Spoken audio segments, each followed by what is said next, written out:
Hey folks, sitting in the sunshine today. Thought I would catch up on some video activity. A lot of guitar channels, music channels have been doing videos about the demise of various brick and mortar shops in the US and in Europe. Of course, we had Sam Ash go under, one of the big chains, retail chains, rivaling Guitar Center. And other big box stores in the US, and most recently Bax Music, which was a pretty big chain here in Britain, and GAK in Europe. And there's a lot of conjecture about as to why we're seeing this. And you know, a lot of most of the videos I've seen are very sorrowful, waxing lyrical about buying a guitar in a guitar shop and how that's going away, and how there's nothing like going and playing guitar, feeling it, having a tactile experience, and the nostalgia around going to guitar shops. And I find myself agreeing almost immediately with everything that's being said. But then when I think about it for a second, I think, wait a minute, when's the last time you went and bought a guitar in a guitar shop? It's been years, possibly decades. So, for me, it's not going to impact me all that much in terms of buying and selling guitars. But there's a caveat with that. But first of all, let's get on to some of the reasons. Obviously, there's economic factors. We're in such turmoil at the moment. Another thing that people are posting videos about a lot is the issue of tariffs on import-export trade between various countries.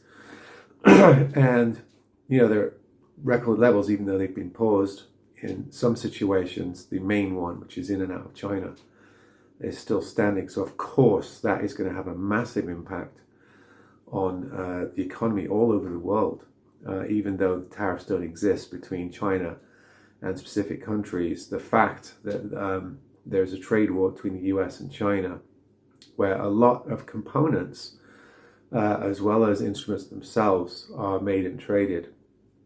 We're going to feel the repercussions. We're going to see it reflected on all marketplaces, I imagine. The rise of online sales, I've just kind of alluded to that. And here's where, I will say it's not as bad as you can make it out to be if guitar players and guitar collectors did what I've been proposing ever since I started this channel, and that is learning how to do your own setup, learning how to do rudimentary work on your instruments. You can buy with confidence when you can fix most minor issues, setup issues on a guitar. I always tell people who are looking for guitar, go and buy one, go and play it. But I also say, if you learn how to do some setup, if you learn how to adjust a guitar, if you learn how to deal with, very basic repair situations, a lot of things you buy online, you're going to be able to tweak to your liking. At least you're going to be able to get it working to where you can sell it on if you don't particularly take to the guitar, or you can keep it if you do. So I think more and more people, as YouTube attests to, are doing some work on their guitars, are learning at least how to do string changes and setup actions and things like that. So buying online is becoming more popular. Plus, it's convenient. You can have it at your door. In some cases, 2 days after you order it. Rise of online sales, economic factors, also limited store inventory. I mean, I stopped by a local shop's window the other day and looked in, and I only saw 3 brands of guitars. The very popular, expensive ones with their knockoffs. We're talking Fender Squier, Gibson Epiphone, that kind of thing, and little else. So you just don't, most shops, especially the small high street shops that are left, just don't have the range that people are looking for, particularly in acoustic guitars. Often you go in an acoustic guitar room and there's very little representation of what's available online in those rooms for, understandable reasons. But a lot of shops have very limited inventory, and there is, in some shops, there are creditable repair people or guitar techs that can set up guitars. Other shops don't. I've pulled guitars off walls before in shops that are absolutely terrible, as bad as anything you get online, because that particular shop maybe doesn't have a tech or a good tech doing setups, or they don't bother to do setups. Supply chain issues. Sometimes you have guitar shops that become tethered to certain supply chains, and if things go wrong with those supply chains, or there is supply and demand issues, that then becomes a knock-on effect for that shop and can cause fiscal worry for that particular shop. And then of course the preferences of the guitar buyers is all over the map. It's so malleable. If you spend any time online looking at guitar sites, particularly on Facebook or Instagram, you find these little trends that pop up. All of a sudden everyone's buying jet guitars, then everyone's buying Urt guitars, and then the Firefly craze comes in, and then we had the IYV explosion, Grote guitars, or the rise of Sire, if you want a little bit higher quality or mid-range instruments. So there are all these sort of little flurries of activity in the guitar market that a guitar shop can't stay up with. They're just offering, pretty bog standard guitars, unless, of course, if you're a massive box shop like Anderton's or Guitar here in the UK, you probably can jump on some of these trends. I noticed that Anderton was selling Groats a little while back, and something called East Coast, I think, which is a sort of Fasley type off-branded guitar that's reasonably made for the money. So they had the ability to maybe deal with some of the changes in fluctuations in the guitar market, where a lot of the smaller shops just don't have that ability. And then there's always concerns about the future. I've seen 2 shops go under just in the 2 years I've been living in this area of England.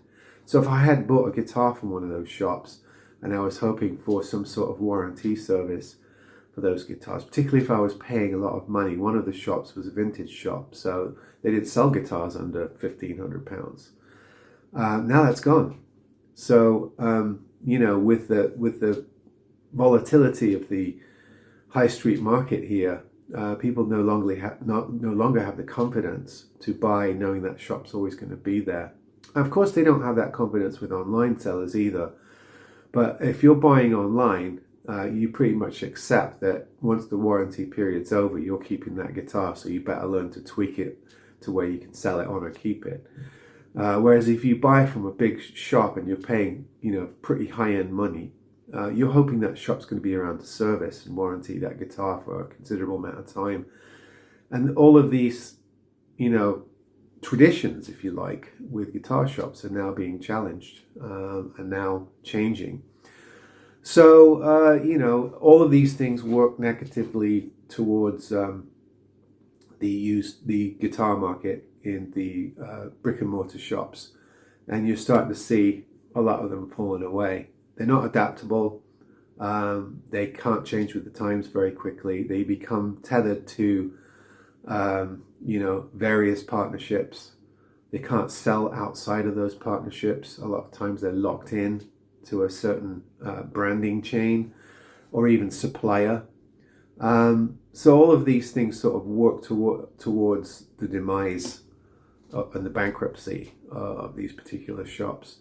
So we're looking at, a world dominated by a few big box chains that do online ordering as well. That's why Thomann, that's why Andertons. That's why guitar to guitar are so effective, is because they have showrooms, massive showrooms like big malls, but they also have online ordering and a quite a flow chart of brands and availabilities in multiple markets. I mean, you go on Thomann now, you can buy a romantic knockoff guitar from the 18th century. You can buy Renaissance guitars. You can buy bouzouki, Irish octave mandolins, banjos, ukuleles of all sizes, and it goes on from there. So it really is sort of a catch-all marketplace for the instrument buyer, and of course they have all the accessories, strings and whatnot as well. So you're going to have a few of those surviving, and then it's going to be online, because once you hear of a great new product. I've been hearing a lot about Bromo guitars. All right, Bromo guitars have grabbed the acoustic market lately, the way that Orangewood did maybe 5-10 years ago, but you can't really find them at your local guitar shop. So this is going to be an online purchase. I think Thomann's already carrying them. So once you hear about these things, how great value for money they are, your best bet is to go buy one online and learn how to set it up yourself and take a gamble on it. So there you go. There's my take. It's not as severe or as negative. I rarely bought from small guitar shops, not because I didn't like the experience, just because for me, I didn't like paying retail sticker. I like to find things cheap. I like to find things that have small issues that I can fix. That's the fun of it for me, is finding bargains. So I rarely went into a guitar shop and paid the sticker price, which is marked up, quite a few percent over what you can buy used or privately online. So for me, it's not going to change my buying and selling habits that much, although I do concede it is going to change the way things are priced, the availability of certain things. We've been dealing with a flooded market for quite a number of years now. That might change as the manufacturing processes are challenged and import-export is challenged between various places. It might not be as bad as what's projected. It might be worse. We don't know the fallout, because we're in uncharted territory in just the severe amount of what's going on in the world of trade and commerce. Anyway, folks, that's my take on it for what it's worth. I hope there's something substantive in there. And please do tell me your thoughts in the comments below. Let me know what you think.